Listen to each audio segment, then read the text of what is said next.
Good morning, everyone. My name is Rich Sloma.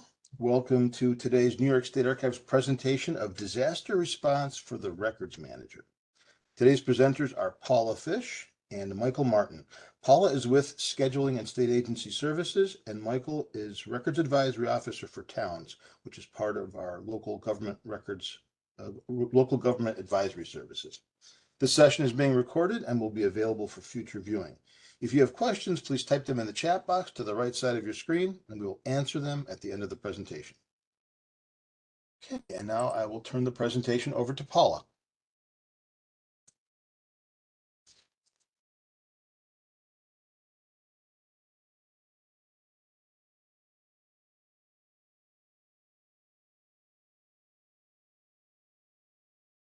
Paula, I think you might be muted.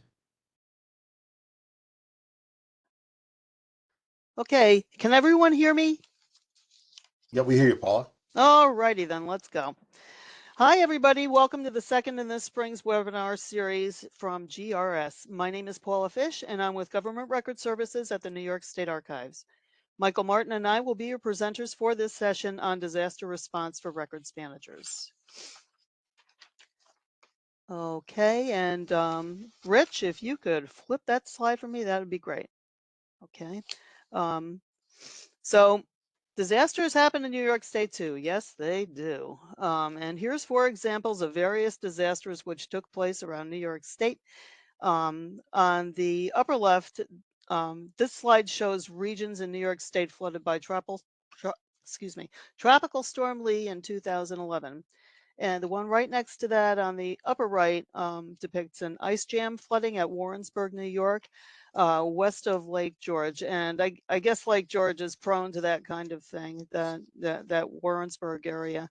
So it's kind of a seasonal event that happens around New York State a lot. So, well, we may touch on that a little bit more. Then on the lower left, that depicts a fire at the Town of Ohio Municipal Building that happened just last year in 2004. And on the lower right was a lightning strike at the Great Neck Village Hall, and that happened in 2020. Okay, so next slide, please. Okay, so here's an example of a flood that happened in June of 2006 in the Mohawk, Delaware, and Susquehanna River basins in New York. And this is right around Syracuse at the I-88 exit 10 near Unadilla, New York. And this is a pretty frightening real-world example of serious flooding. Floods will probably be the most common type of disaster your area may be prone to experiencing. So the idea is to prepare in advance for just about any kind of disaster and plan for it. Plan for anything that you can within reason. Okay. Next slide, please. And this timeline shows various kinds of local and regional disasters that have been occurring with increasing frequency throughout New York State. So in 2006, there was a tornado in Westchester County. In 2012, Superstorm Sandy took place. And 2013, major flooding in Oneida and Montgomery County. And 2019, there was a ransomware attack on the City of Syracuse School District. And as I had mentioned previously, in 2024, there was a fire at the town hall in Ohio, New York. Okay, and the costs are high for disasters. And here's a few pictures from the 2011 Schoharie Valley region flood shortly after tropical storms Lee and Irene.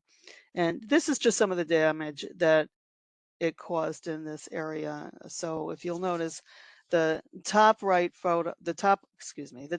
photo shows the Gilboa Dam overflowing. Not a good thing in this region. This can take entire towns away if that ever broke.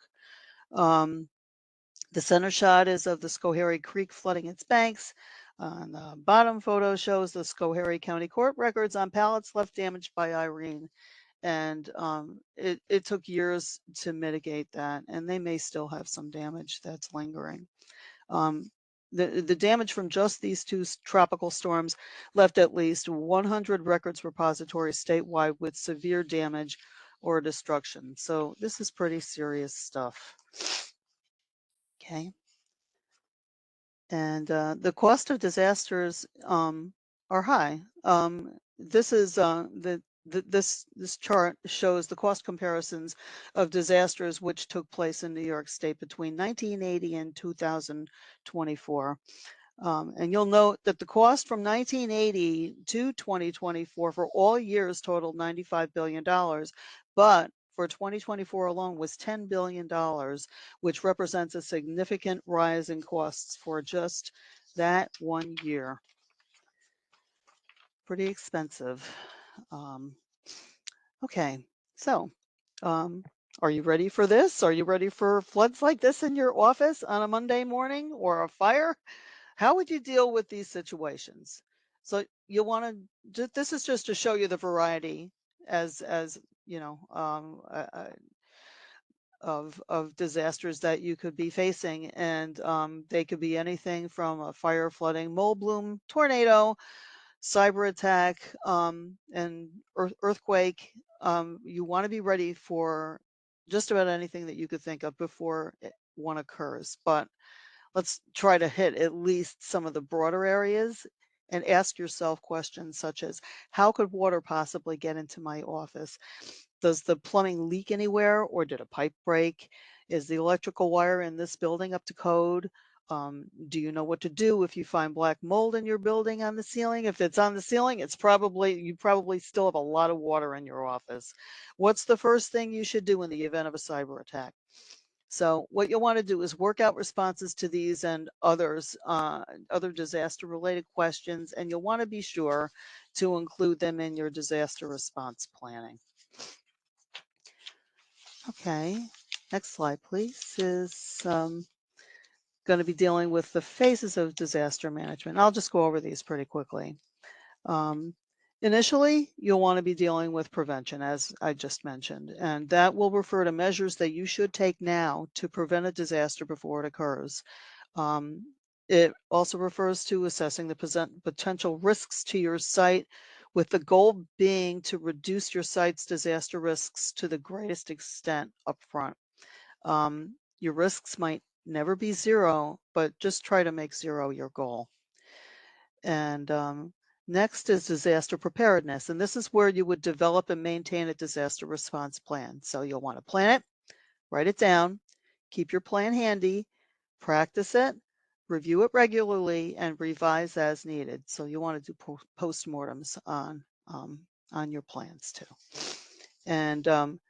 And then the next phase is the one that we're going to focus on now, and this is disaster response. So you'll want to use your finalized response plan in real time during a real disaster. So that means you have to practice pretty well. Okay.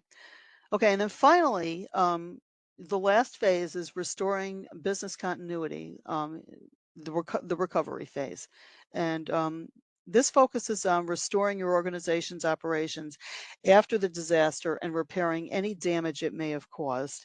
And on that note, you'll want to see our webinar. We have another.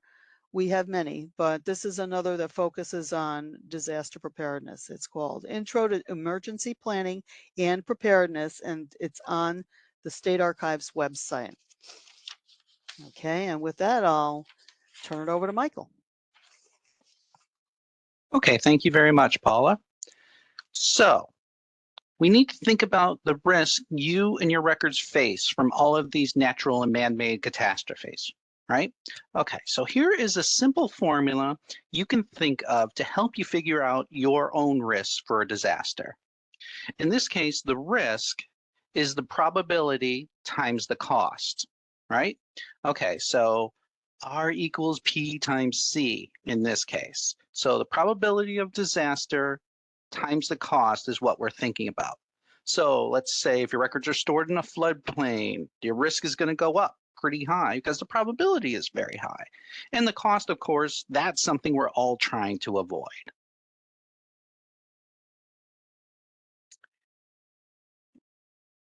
So, next logical question is, how do you identify these different risks? First things first, you want to analyze, identify some of these potential problem areas or hazards. There's the geographic and climate hazards that you have. You know, what are the main issues in your area? What risks do people in your workplace represent? Did you have, some disgruntled employees, and do they have possible access to original records? That can be a problem. There's also the risk to electronic records. We have the floods, we have the fires and everything else, but there's also the cybersecurity, making sure your IT is up to date, making sure all your antivirus software is up to date so you can avoid the malware that's floating around. Those are risks as well. And then you can assess the actual site. Is your storage area safe for records? For example, do you store any records in a basement? All right. Are they on the floor? Are they under pipes, maybe in an attic? Those are all potential risks to your records. And then think about, your environmental risks that are adjacent as well. You need to think, is there a creek or river nearby? Is there a structure, near the edge of a steep hill? Is the area prone to wildfires recently? All of that is part of what you have to think of when you're doing this assessment of whether your records are safe or not. And as part of that, you can look, we have, some disaster planning tools, okay? There's a whole bunch of them that are out there that can help you set up your plan. One of them is D-Plan from the Northeast Document Conservation Center, NEDCC. It kind of simplifies the planning process because it allows for a fill-in template that generates a printed plan. This is not a free thing, but it's a service that they provide. But it does kind of make things easier. There's also different examples on websites. There's, the D plan. There's also FEMA has their own plans for what to do with your records for elected officials, for local governments.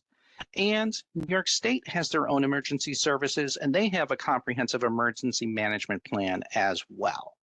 And want to make sure that we share those. People have an idea, people are always telling us, are you looking for a sample? That's a good way to start.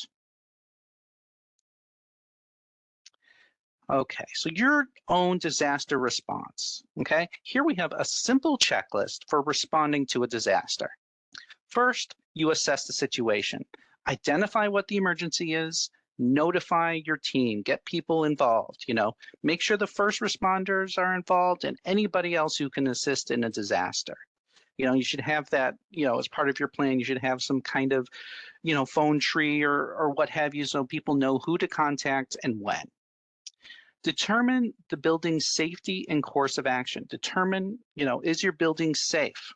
Now, you can't necessarily determine that, but some others may have to. Determine your course of action, though, you can determine. You need to make sure that you're flexible because the situation can always change, right?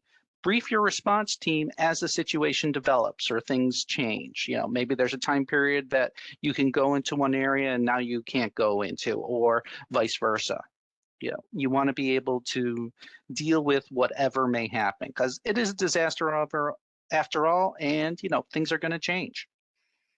You want to coordinate your recovery plans, okay? Have a designated coordinator and other critical response personnel.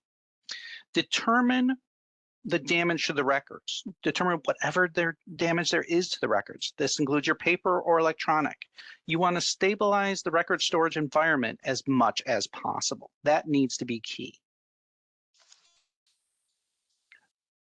First and foremost, the major question to ask is it safe to enter?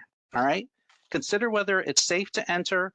Always look out for the safety of any people in the disaster area first. People are the most important thing after all.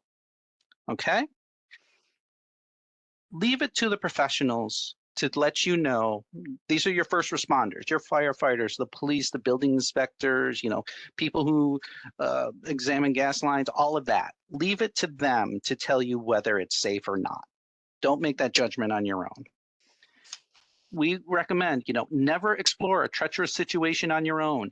Always accept guidance from first responders about when it's safe to enter an area. They're the pros. Listen to what they have to say. You called them after all, to help. Let them do their job. If you find that a situation is simply too dangerous for you to respond safely within 24 or 48 hours, which is what we recommend, you can contact your records advisory officer at the state archives or your RMO if you're a state agency. You also want to seriously consider applying for a records management grant for disaster recovery. We'll talk about that a little bit more later on.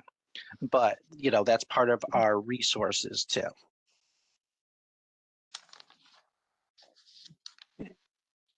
So then I want to talk about the dangers of mold, okay? You need to think about mold because mold can grow on anything. You never want to touch it with an ungloved hand. You want to be cognizant of it. It's not something that you can just ignore. Mold is bad. We all know that, for the most part, unless we're talking about penicillin, we're talking about some things that can be a problem. People can have reaction like it's an allergy, but it can cause some serious issues. So don't deal with mold on your own. Make sure you understand what you're dealing with whenever whenever you have to address mold. And the big thing about mold is that it can form within 24 to 48 hours after disaster if the records have been wet. And even if there's a fire, there's still those fire hoses, so you can still have mold, okay? We have training on mold. We have publications. We have all this different stuff. There's also some information from OSHA about mold that you can check out as well. So we're happy to share that information. Great. And I will turn it back over to Paula. Okay, so now we're going to talk about go bags. Okay, so you'll want to make yourself a go bag now. And you'll want to do this now before the disasters strike. You'll want to keep it in a designated place to make sure all staff know where the go bag is kept. You may even want to make a second go bag if you're in a big organization or however many you think you may need.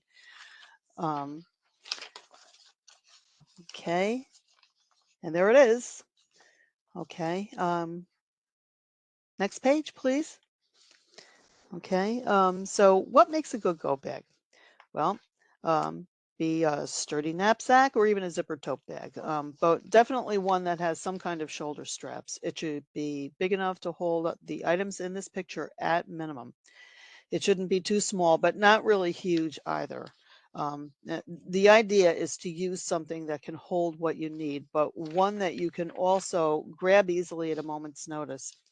So you'll want to look for an average size bag with a little extra room, maybe some zips, a few pockets for other things that might become necessary on the spot. And all of them should fit easily in that bag. Okay, and then now we're going to talk about the first things that you should put in there. And the most important things here, you will need a flashlight in case of a power outage after a disaster. You'll need batteries for the flashlight, so make sure to check expiration dates periodically. You'll also want some safety goggles to protect your eyes from dangerous substances and a container of disinfectant wipes to clean off infected surfaces that you might have to touch, and there will be some. Next, please. Okay, now we're going to talk about protection. And you'll need a well-fitting respirator, a high particulate respirator with filters to protect from mold and airborne chemicals. And the pink filters on the right attach separately to the respirator. And your respirator must be fitted annually by a professional to determine a tight fit. So you'll want to consult an industrial hygienist for your fitting. Also have a hard hat to protect your head when you need to enter a damaged building. And these often come with instructions on the packaging. And if they do, then just be sure to read them before you put it on. Okay. And now we're going to talk about go bag items that will protect your health. Accidents are always more likely to occur at a disaster site, so be sure to include nitrile gloves in case you have to touch contaminated surfaces. And bring a bunch of these. You may need more than one or two pairs. And you could even have a pair for somebody else who's helping you if they don't have any. To avoid cross-contamination while removing, you'll want to make sure when you take these off to peel the gloves off starting at the wrist and allow the glove to turn inside out as you remove it over a trash receptacle. This just is not a COVID thing. There can be any kinds of things that can damage your health. So make sure you throw them right away, never reuse them, and then wash your hands immediately. Okay, you'll also want a first aid kit in case of injury. So you'll always want to keep this with you and keep it well supplied. Otherwise, it's not going to be any good to you. And there's a link here from the Mayo Clinic, but there's a lot of other resources out there as well. So you might want to look at a few different places and compare which might have ideas for a really good first aid kit. And just make sure you keep it in your car. And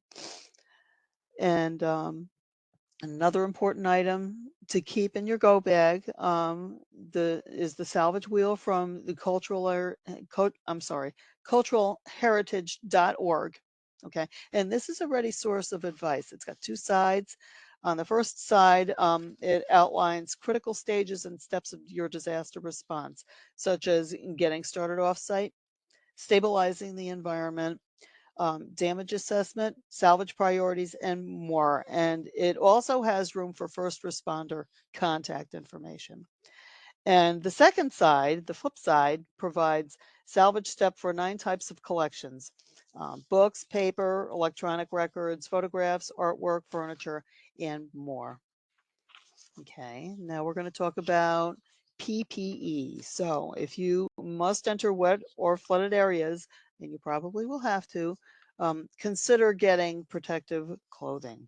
And as you can see from the upper left-hand slide, PPE is available in a variety of styles: coveralls, lab coat, surgical gown, a hazmat suit, if you have to cover from head to toe, or whatever type might suit your situation's need or your fashion style.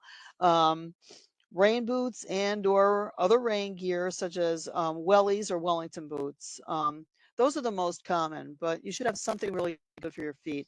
Um, you also might want to consider getting some hip waders or just waders that go up to your chest, or total coveralls for very deep flooding. You know, anything. When I say coverall in this case, I mean more of like the rubberized kind. So if you're going to be going into a very deeply flooded area, this might be a good thing to have, especially if you're going to be dealing in an area that floods quite often.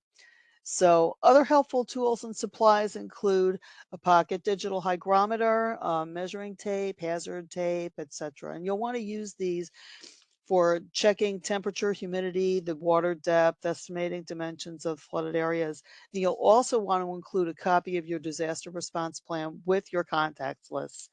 And it might be a good idea also to send a PDF version to your phone or to save a copy of it to your thumb drive as well.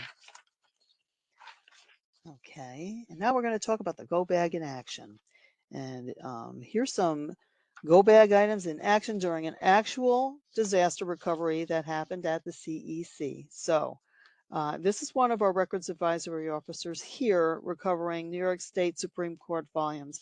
And these were damaged by a ruptured sewer pipe located in the State Library storage area. And you'll want to note that she's wearing a PPE gown, her respirator with the canisters, and nitrile gloves to protect herself as she works. And now here's another one of our RIOs assisting with remediating the same disaster at the CEC. And you'll notice that she's wearing a PPE coverall. And she's using her fitted respirator with OSHA rated filters and her nitrile gloves. And just as an aside, Always be sure to contact your RAO if you ever have a flood or any other form of disaster that's happening to your records, your office space, or your storage areas. Call them. Okay. Now we're going to talk about assessing the situation, and we're going to talk about safety first. So you will not, and Michael touched on this a little bit, but I'll talk about it a little bit more. It never hurts to hear it again. Do not enter the building unless local officials designate it as safe for reentry. Once you are cleared to go back in, you'll want to record the temperature and humidity in all affected areas. And the goal is to get the temperature back down to at least 65 degrees Fahrenheit and 35 to 45% relative humidity. And you'll want to keep the air in the flood zone circulating, or the disaster. It might have been a fire, but if it's a fire, they used water to put it out, right? At least water. So you'll want to open the doors, windows, and use fans once it's safe to use electricity, and other measures like that, just to keep the air moving so it doesn't stagnate. You'll want to also keep checking for mold growth. You'll want to estimate time elapsed since the disaster occurred. I don't mean just once or twice. I mean on a regular basis, like maybe every 15 minutes. Don't just go to lunch. Check the level of impact as soon as possible. You'll want to determine the scene's speed of deterioration. And again, keep in mind, mold grows between 24 to 48 hours, so you'll want to act as soon as possible once you're cleared for reentry to the storage area. And you'll also want to look for any new and continuing threats. So report those to the appropriate authorities as soon as possible, including the state archives and your RAO. But your local people, your local first responders will need to know about gas leaks, presence of asbestos, weakened structures, damaged telephone poles, maybe a sagging ceiling, that kind of thing. Okay. Okay, and now we're going to continue this discussion. Okay, you'll want to document all stages of the disaster response. You'll want to note the quantity and formats of the records that have been damaged. So you'll need to describe, you'll need to describe the type and severity of damage, such as were the records burned, or did they get wet? Is it minor damage? Is it a total loss? Information like that. And then you'll want to photograph the damage for the claims adjuster, and also to assess the records damage for your own records, for your own file on this. They'll be helpful when you're evaluating your disaster responses for the future. You'll want to evaluate your best means of response. So conducting a post-mortem of your response rehearsals is critical. You'll want to practice it. As I'd said before, practice, review, and continually refine your disaster response plan. You'll also want to assess and prioritize which damaged records to salvage. So look for things that have informational value. Consider that which of your records are archival and or vital to your organization.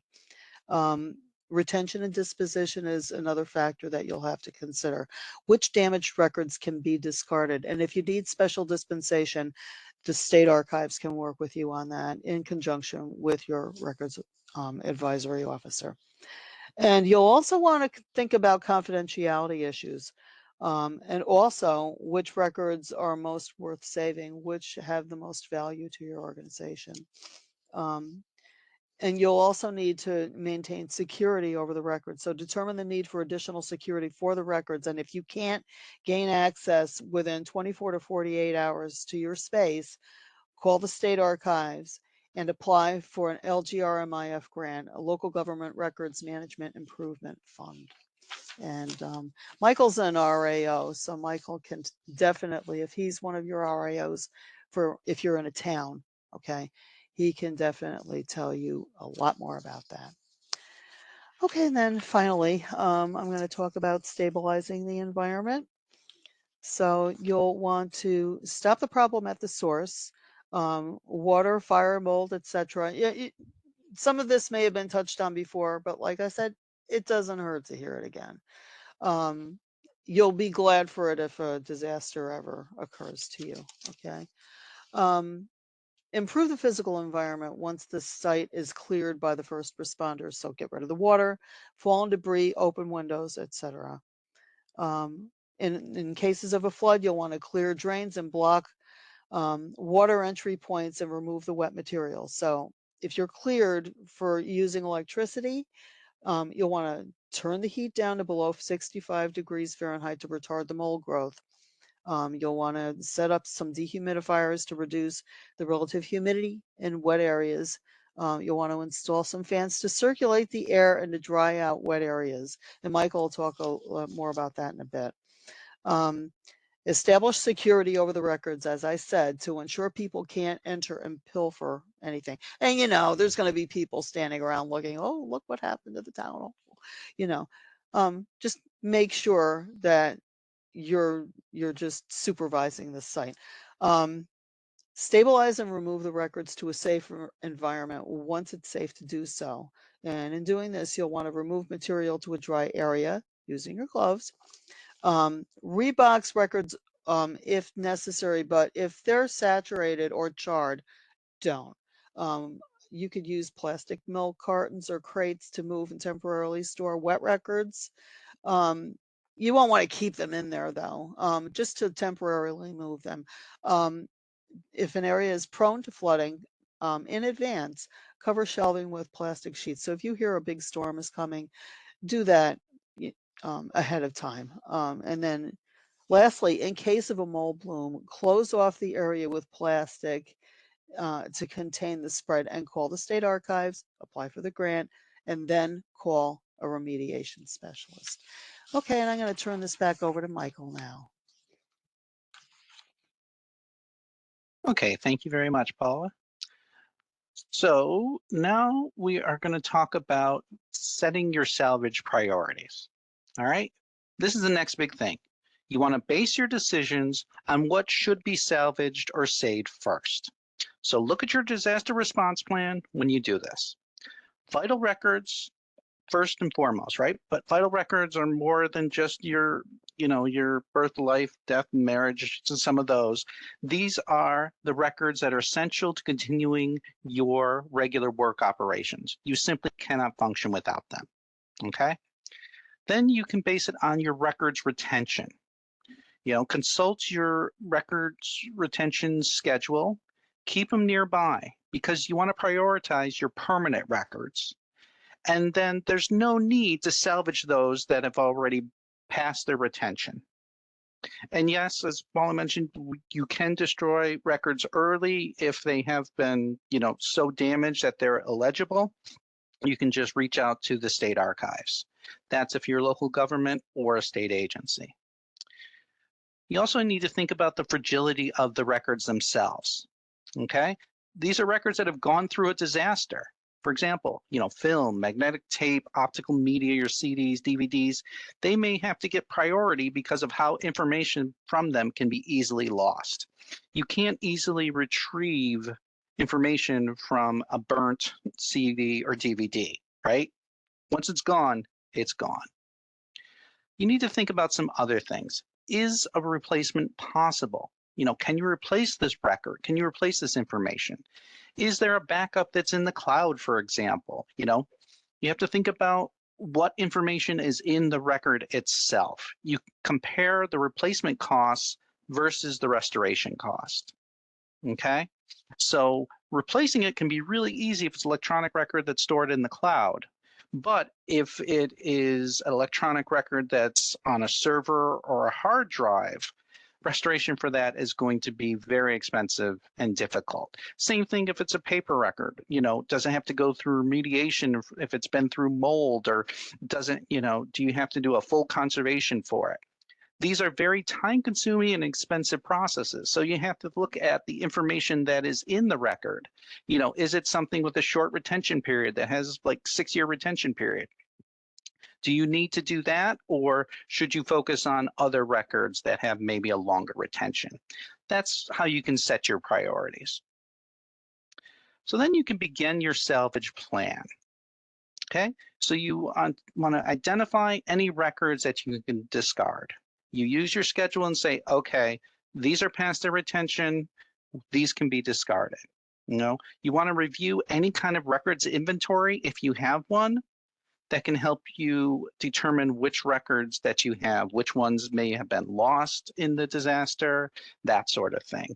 It's always helpful to have an inventory. You can do one on the fly. If you don't have one, we can help with that. It's not the easiest thing in the world. That's why it's always good to have an inventory before something like this happens. Part of your plan should be making sure that you have this kind of inventory, some kind of idea of what records you have. You want to identify if any records are available elsewhere, okay? You want to, it may be you can have duplicates somewhere. Maybe there's offsite backup copies in the cloud or something like that. You want to also look into whether this information is available from any other sources, okay? There could be another copy that's held by the county if you're local government, or maybe another state agency. That information may be available somewhere else, and it's one less thing for you to worry about in terms of having to go through the restoration. And then you need to look at your salvage options. Okay, there's different ones. There's freeze drying that can prevent and stop mold growth. There's vacuum freeze drying. That's the best, right? There's air drying. That's a do-it-yourself kind of thing. You don't need to bring in vendors for that. It's fine for drying for just small quantities of records. Okay, plain and simple. And then, of course, that replacement option. Replace the records if they are too damaged to be salvaged. Maybe you can think about scanning the records, microfilming. Maybe a vendor can help you with that. Some vendors can do remediation for damaged records and the scanning as well. You can reach out for that as well. And we have a list of disaster recovery vendors at the end of this presentation, which we're happy to share. And then you have to think about, as part of that replacement, going through that larger conservation effort as well. Now, this is specific to your paper records. How can you salvage some of them? First and foremost, you want to pack large quantities if you're going to hire a freeze drying vendor, because large quantities you cannot do on your own. Large quantities of records that have been damaged, you're going to want to call in a vendor. They can do the freeze drying to help ensure that the records can be saved. They can do whatever remediation, if you have smoke damage, what have you, they can deal with them because that's their job. That's what they do in large quantities, okay? So you reach out to them and find out what you can do from there. Now, for small quantities of records, just a little bit, and we're talking about drying here. We're not talking about, things that have gone through smoke damage or other things, because you really can't necessarily handle that on your own. We're just talking about drying records, okay? You can air dry them simply under a fan, You don't have the fan directly on them. You have the fan that's circulating in the room, okay? That's what we want to make sure. And you don't necessarily want to add any kind of heat, so like a blow dryer or anything like that, because that's just going to promote mold growth. You want to rinse any photographs you may have in clear, cold water. This is especially needed if they've been covered in dirt or ashes or something else, right? Then you simply can dry on a laundry line or a laundry rack, face up, leave it that way. And one thing we want to make clear is you only want to return records to a clean storage environment. Don't bring them back in your storage area space until it's nice and clean again, because there's no point in doing that until the environment is safe for the records. Now we're going to talk about some bound volumes. Those big old things that are hard to move and get to the scanner. That's what we're talking about here. We have some suggestions for those as well. For records that are just damp, right? They're not absolutely dripping with water in this case. We're talking about just damp. Again, you can position those fans, fan the pages open, get that air circulating again, and you can that will help dry them. You can insert some blotter paper or something like that can help soak up that dampness. Now, there are different methods for different kind of paper that we're talking about, okay? There's wet uncoated paper, that's simple. interleave with a paper towel, interleave with a paper towel, fan the pages open, keep that fan going to circulate the air, right? And when the dampness slowly alleviates, you can remove that interleaving. Okay, you can remove that paper towel and that will help. Now, wet coated paper, that's a little bit different, okay? Because the laminated stuff, it usually contains some kind of additives which make paper stick together when it gets wet. It's almost like an adhesive. It's just a mess. So you don't want to just leave it as it is. You want to interleave with some kind of waxed paper that will help them from sticking together. Okay. And then, of course, fan those pages open, get your fan going, circulating the air in the room. Now, when paper records are completely soaked, right, you want to freeze them as quickly as possible. Talked about the 24 to 48 hours, mold growth, other damage as well. It's no good being able to have a record that's salvaged that's either all stuck together or completely illegible because of the damage, okay?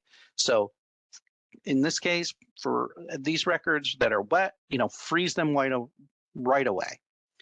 You want to contact a disaster recovery company, okay? Again, we have a link for vendors at the end of the webinar, and we're happy to share them.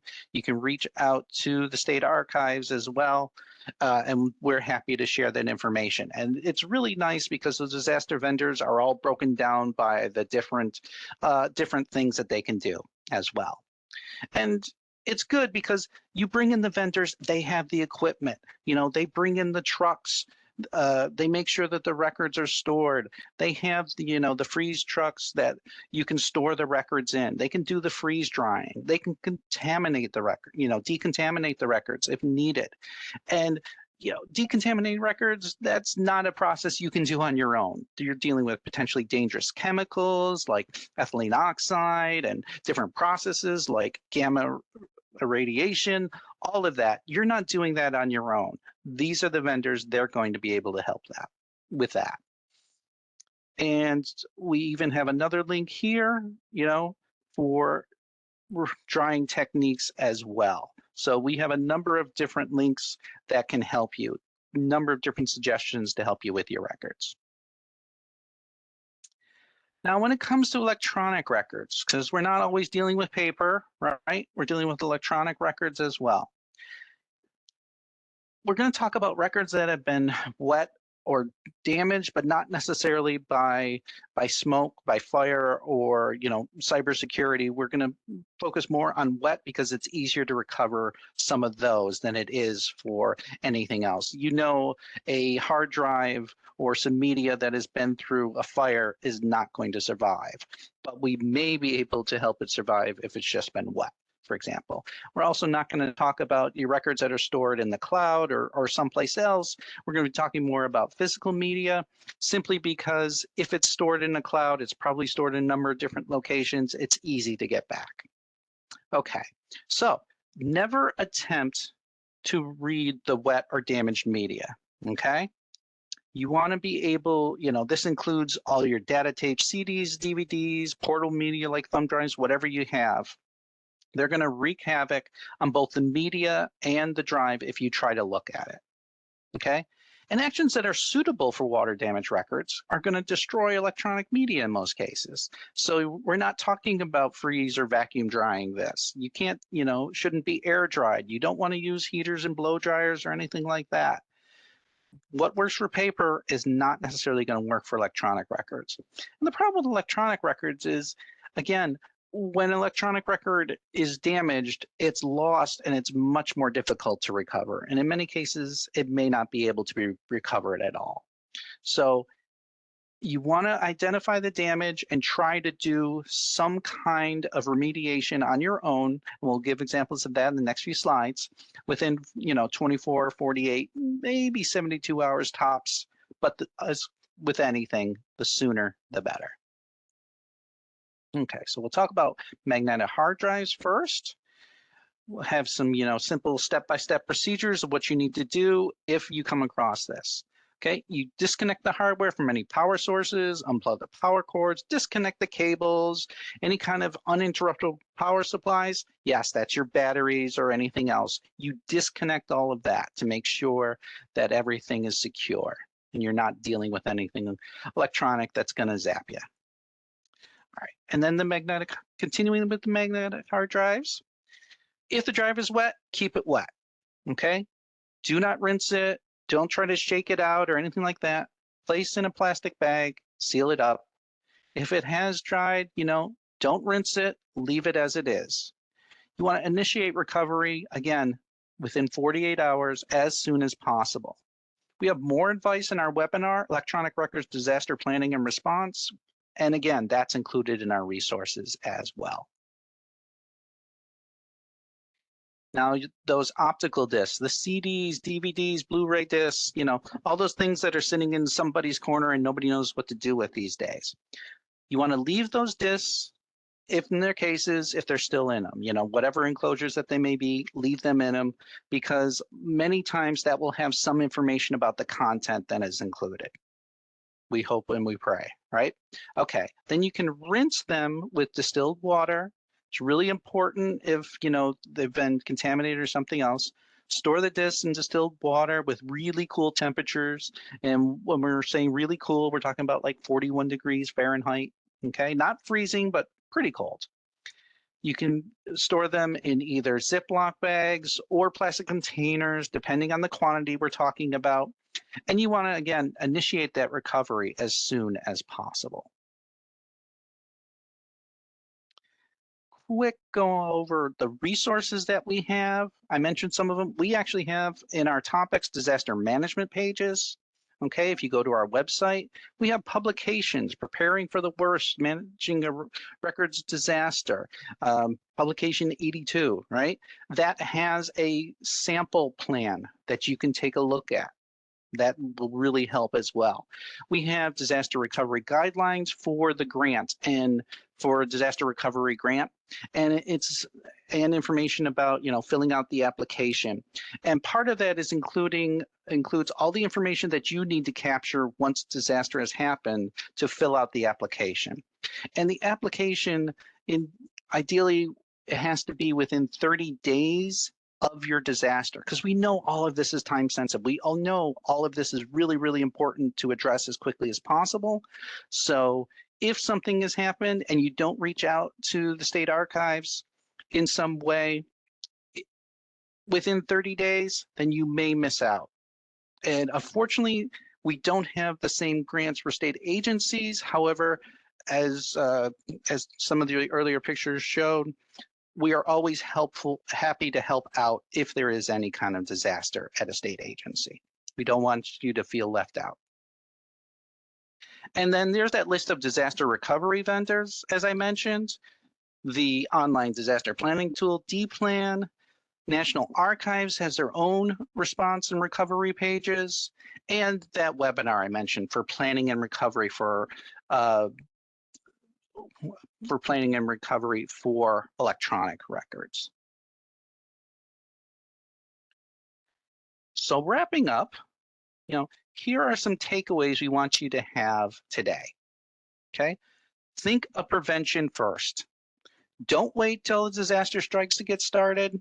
It's what always happens, but you want to plan, because after all, planning is the best prevention. So have a disaster response plan. Have a plan ready and in hand. Once you have the plan, practice it so it's not unfamiliar. People are ready to roll, right? That way, they're going to know who to call, what to do first, rather than everybody just look at you and say, okay, now what do we do? Okay, have a plan. Make sure that plan is in a location where everybody can get to it as well. Of course, you want to respond quickly. Quickly, but use caution, stay calm, reach out when you need help. That's what the State Archives is here for, okay? People first, kind of goes without saying. Records are important, but people are more important. So keep yourself safe. Stay safe, realize the situation that you're working with, listen to your first responders, and then address the records as quickly as you can in the best way that you can. have the right equipment, have the right processes, whatever you need to recover the records safely. And again, we at the State Archives are always a great resource. And I think that is our presentation. Do people have questions, Rich? I haven't seen any questions. One of our viewers, Roger, who's with a state agency, did bring up an interesting point of question. He was wondering if there was a disaster planning and response presentation for New York State agencies.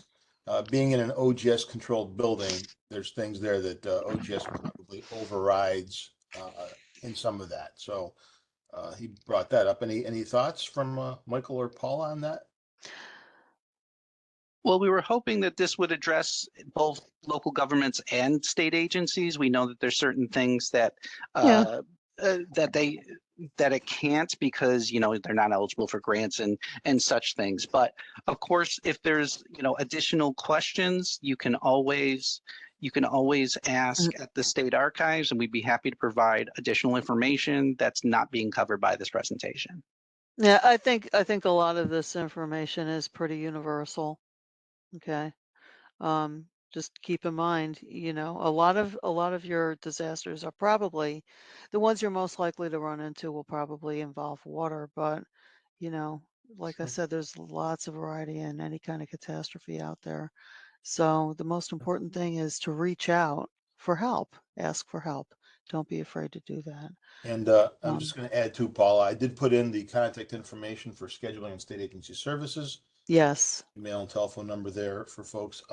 Yeah, and the other thing is, wherever anybody is, generally probably somebody will manage that building, whether it's a facilities department or the Right. building could also be rented or leased, for example. So there would be a landlord. So yeah. Yeah. Let's see. So yeah, folks, if anybody has any questions, please type them in.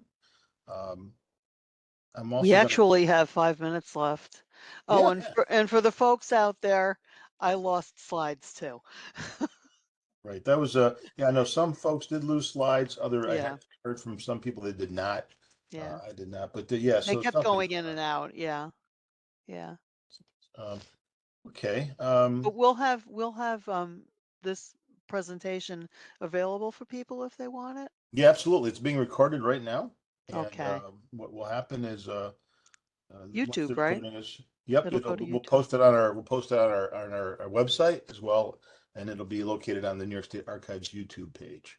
Okay. So that should be done in a couple of days probably, but I'm just going to go ahead and post that information in for people too while we're waiting for any other questions. So there's that information. Mhm. And we generally record all of our webinars, so they're available for future viewing. So, all right, let's see. Well, I don't see any questions yet. And I think what I'll do, I'm going to type in paste in some more contact information. So for anybody who's trying to, who has additional questions or would like some help, for example, I'll put this right in here. So what I've done is I pasted in contact information for New York State agencies, as well as local governments to contact your records advisory officer. And if there's any historical records repositories here, they can contact our Documentary Heritage and Preservation Services of New York. So we've got a question here from Warren. Are slide sets available also? Well, we handed out, we sent out the handout for this, but if anybody would like a copy of the PowerPoint presentation, we could send that to you probably in a PDF format. So you just send us an email at ArcTrain, and we can the same location, same email that you got the instructions from, and we can send that to you. Thank you everyone for coming today. We appreciate your time. Yes, thank you. And we hope that this was helpful. All right, thanks very much, everybody. Okay, see you next time. Take care.